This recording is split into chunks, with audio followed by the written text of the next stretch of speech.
Hi everybody, it's been the Garlaxin, also known as Chino and Artie, and I gotta tell you guys I have a new update on my computer. I basically has a new graphics card. Originally, my computer actually had the R7 250 for dual graphics mode on my processor using this type of processor. This is the A107870, top of the line, called Gaveri.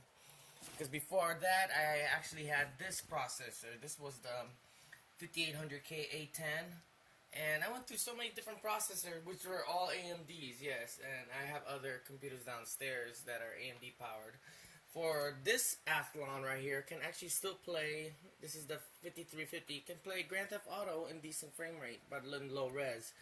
I gotta tell you this, I haven't went to the R9 cards yet because it's quite overpriced. I mean, it is an overpriced video card to me for an AMD brand, especially the Nvidias. They're going off board, but for the best solution you can get, right out of the box, less than 150 bucks, is the R7 370.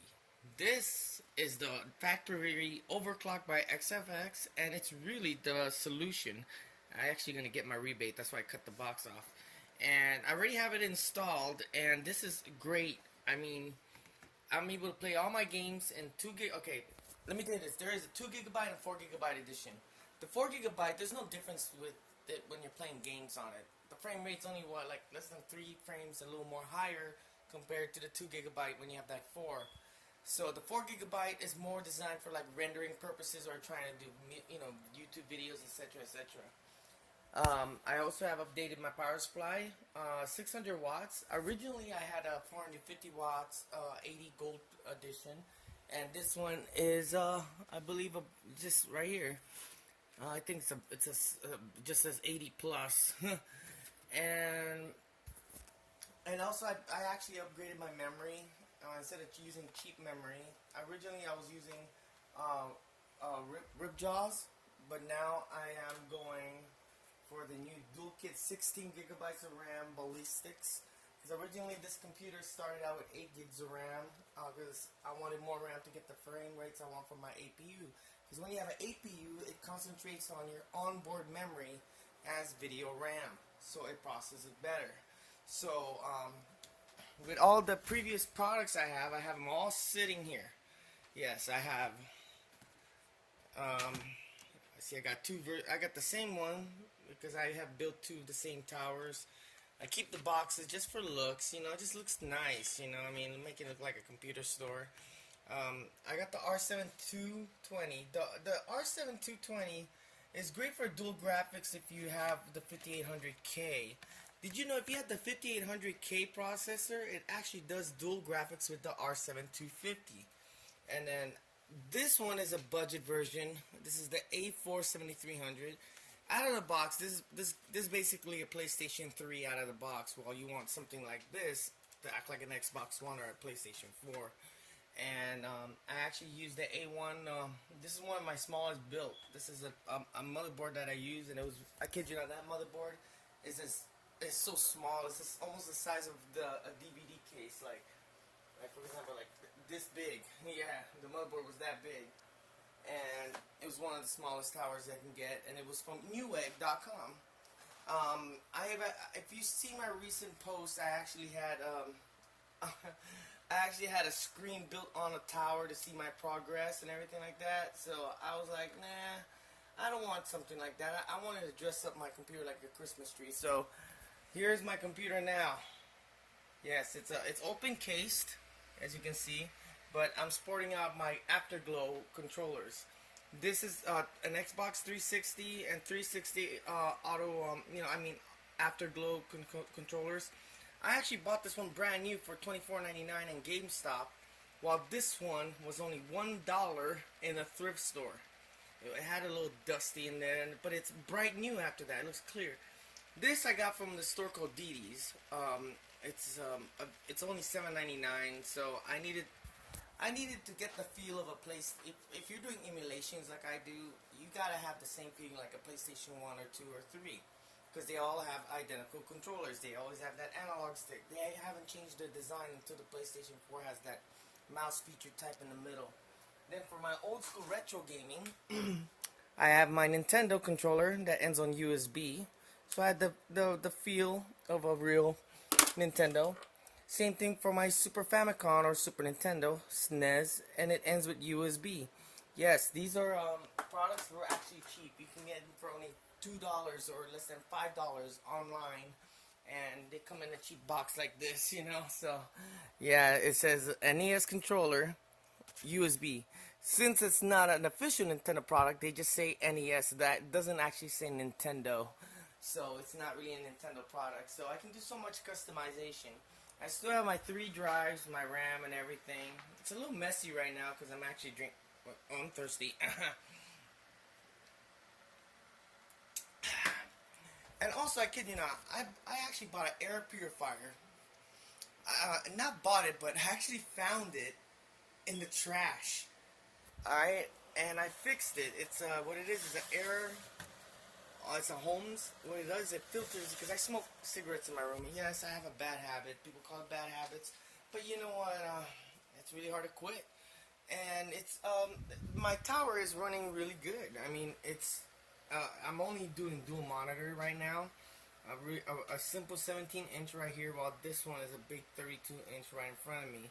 And I was showing off how people thought this is fake when it's right there. Yes, I'm getting comments saying that's not your computer, etc. and this and stuff. But come on, man, I keep it real, okay? For reals.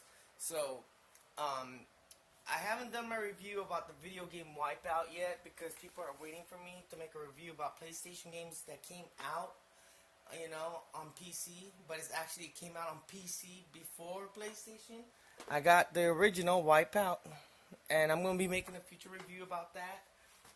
Also, there was another game that came out on the PC that people didn't even know. I even have Twisted Metal 1 and 2 in a box. And Jet Moto, if you remember Jet Moto, if I can look for it in my box. Let me see, where are you? Where is Jet Moto? I can't find it. I know it's down here because these are my legacy stuff. There was other games that came out on the PlayStation, and they even made a PC version, which looked actually more better. Reloaded.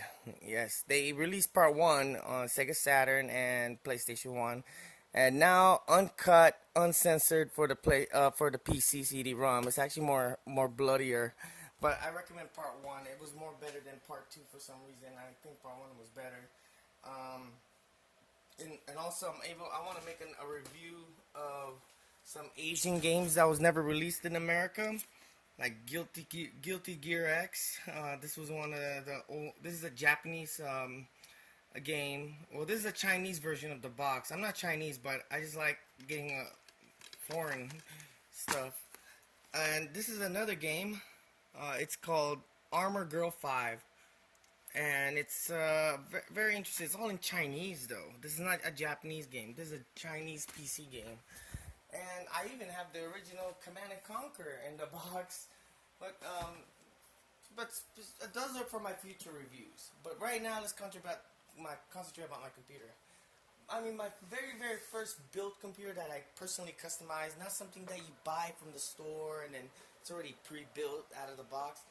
I actually bought this. This is socket 939 3500 AMD 64 Athlon. This was my very first built computer that I personally built.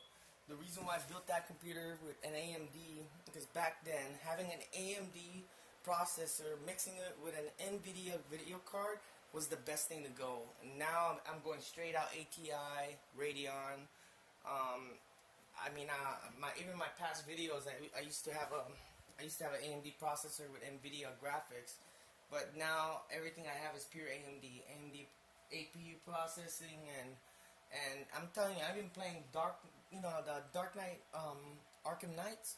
I know it has a lot of bugs in its release until I did a little bit of patching and stuff like that. The frame cap from 30 to 60 frame. The game runs fluently with this graphics card. Yeah, if you have this processor and this video card, this is the OC version, you can play that game in full 1080p in low settings, but I have it on high settings. On if you want to play it on that resolution 720p, but I didn't have it on 780p. I put in the recommendation screen size was actually 1360 by 768. That is the best resolution you can get, you know, near close 1080p, because this monitor is actually a 1080i television. So it's not, this is a television, it's not really, it's not even a monitor, so I'm using a television as a monitor. So I get, like I said, my peers reviews, I can just go right here and then watch TV, because it has a built-in ATS tuner. So The Simpsons is on right now at this hour, so it's quite late. It's so I just wanted to thank my fans, and I really thank you for you know, supporting me and everything like that. I've done a lot of reviews, and I really thank people who's been subscribing to my channel and leaving positive and negative feedbacks, which I am still grateful for the negative feedbacks. But yes, but thank you for watching.